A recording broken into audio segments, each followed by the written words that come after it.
All right, so we're switching our focus now to the UEFA Champions League on the SportsMax Zone. And the final round of the group stage in Europe's premier club football competition will take place on Wednesday with all the 36 teams in action.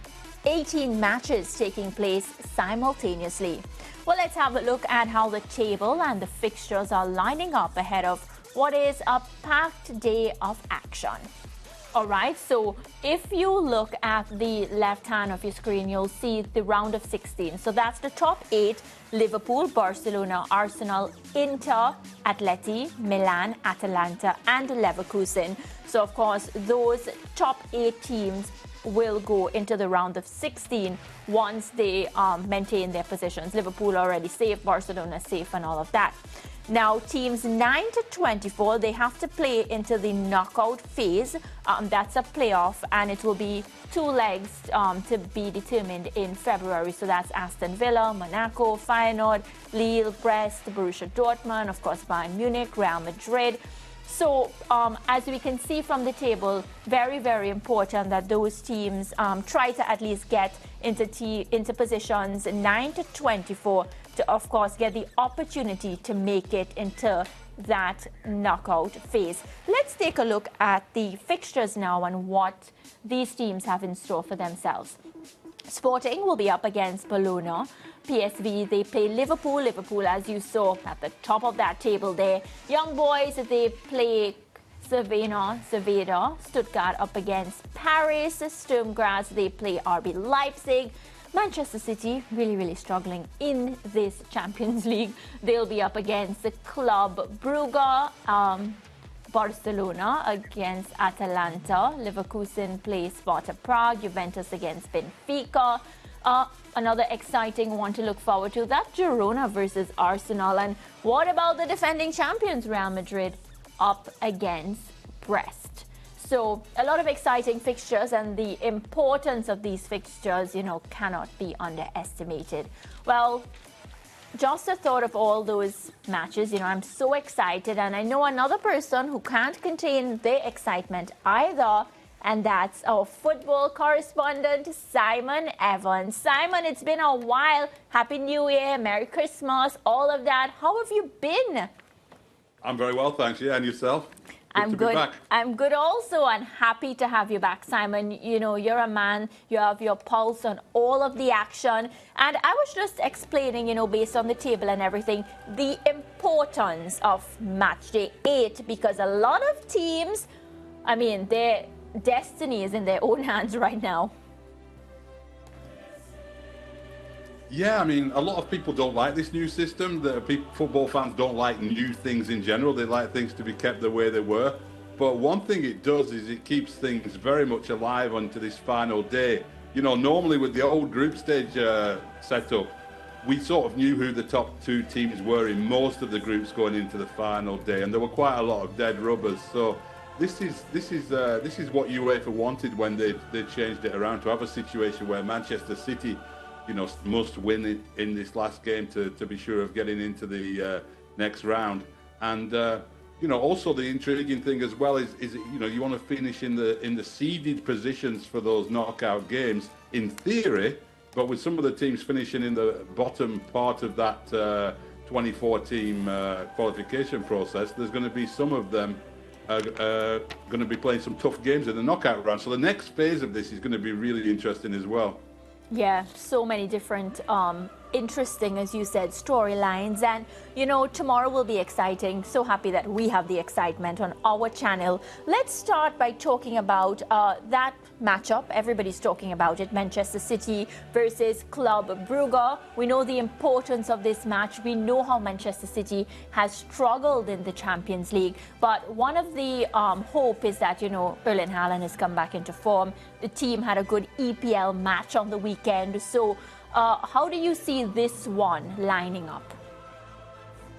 Yeah, there is a little bit of tension around it because City have got themselves into this position. But it also shows that this new system is quite forgiving as well, because with the amount of defeats they've had in this tournament so far, I think, City would have certainly been out of the old group stage. But you look at them now, and they've only won 2 games out of 7. So they're lucky to still be in contention at all, really. But yeah, they had a good win against Chelsea on Sunday. I thought they started to look a little bit like the real Manchester City. They are going to be without their new signings who came in January. Omar Marouche is not going to be available to play. The new signings in January aren't able to play until the knockout stage starts.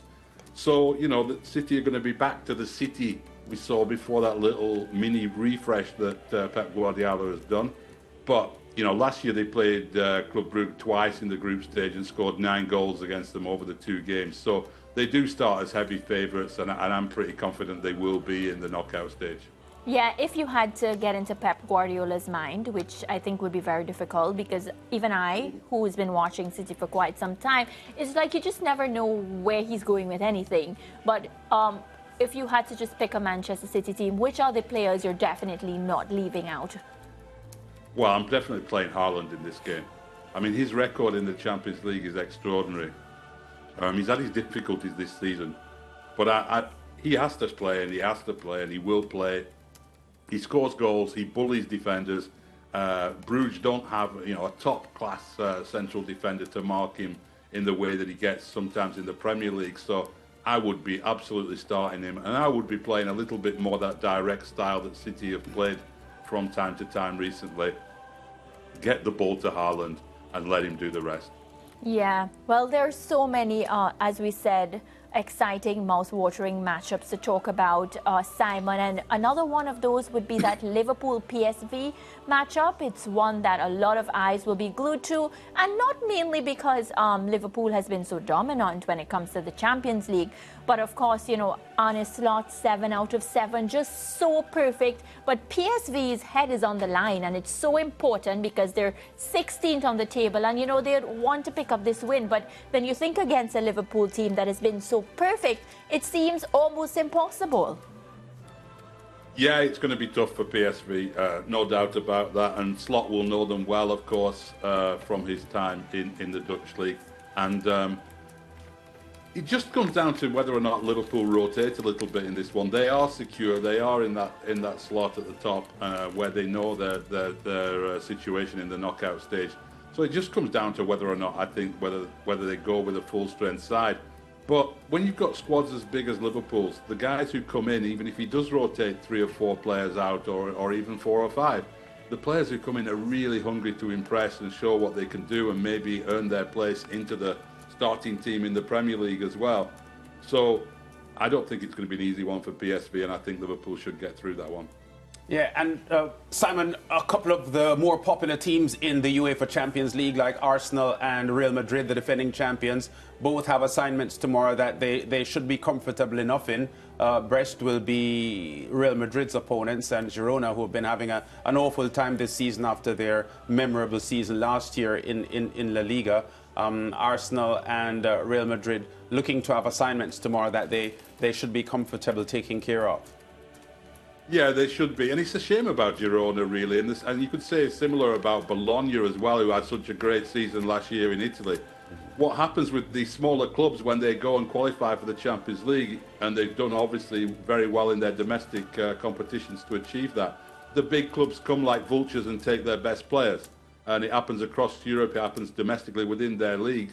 And so, you see in that elimination zone, teams like Girona and Bologna, and then the other teams, from the sort of weaker leagues in Europe, they do, as soon as they have a player who shows some quality, they lose them, and so they can't compete the next year in the Champions League. And it's a shame, really, because I was looking forward to seeing both Girona and Bologna, who I enjoyed watching last season in their leagues, really give it a go in this Champions League. But they kind of had their wings clipped by the transfer market, and there's nothing they can do about it, really. Yeah, Barcelona, only Liverpool have been better than they have been so far in the UEFA Champions League. And they're up against an Atalanta team that is a little unpredictable. How do you see that one going on Wednesday? Yeah, it's similar to the Liverpool one in the sense that, Barcelona might be tempted to rotate a little bit. A full-strength Barcelona side in the form they've been in this season, I think, does take care of Atalanta.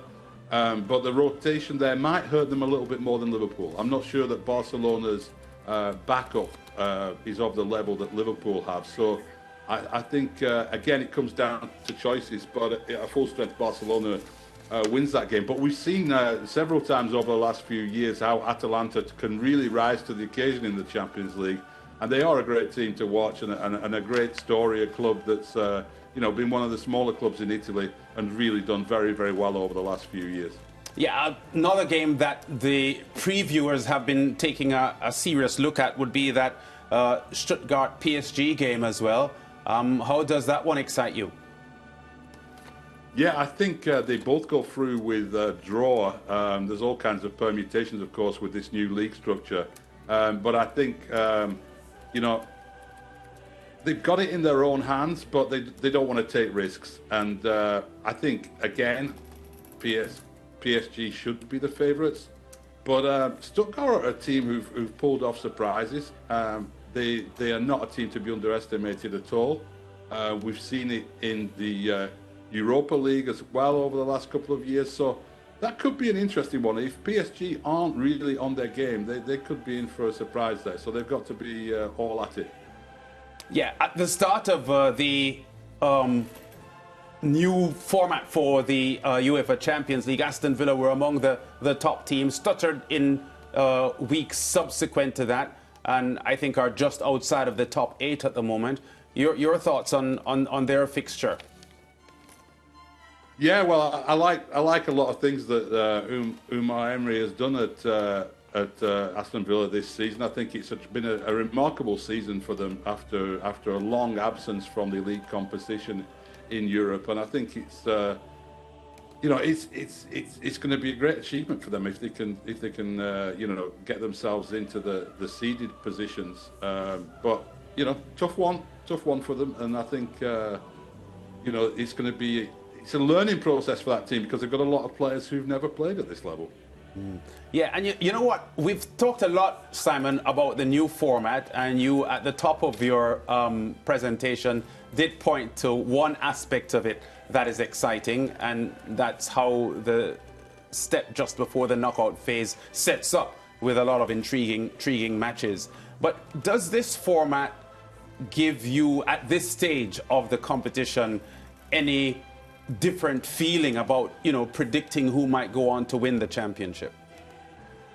I think it's harder, isn't it? I think it's harder to get that feeling of who's really in form. I mean, in the past with those groups of 4, you would see teams go and win all 4 games, look very strong, and it was compact information we were getting. We were getting how they were doing against 3 different clubs, home and away, controlled environment in that sense.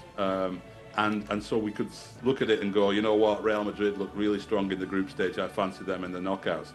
This has been, mixed up with all kinds of different opponents. Teams have been able to lose games and still be in contention. It does allow for a more playoff kind of situation, doesn't it? A bit like in the American sports, where it's just about getting into that playoff environment and the knockout stage, and then everything else that's happened before almost doesn't count. So we could get some big upsets. City could end up scraping into this, but they could go and be ranked 24th, but they could go and win the whole thing. So the numbers and the statistics that we're looking at are completely different to what we've looked at in the past and don't really tell us much at all. But obviously the ones right at the top, you have to look at those and say they've earned that position by their performances. And I think, this year it's hard to think of a team that's better than Liverpool in Europe, and if there is one, it's Barcelona, isn't it? And they're first and second. So we are getting some indications, and I think those two, are going to be the sides that you would have to look at the moment and say are the favourites. But then, Real Madrid, we say every year in the Champions League. Manchester City have had a woeful start to this year, but they only need to get it right for 2 or 3 months at the end, and they can go and win the Champions League as well. So it's wide open, and that makes it very unpredictable and also very interesting.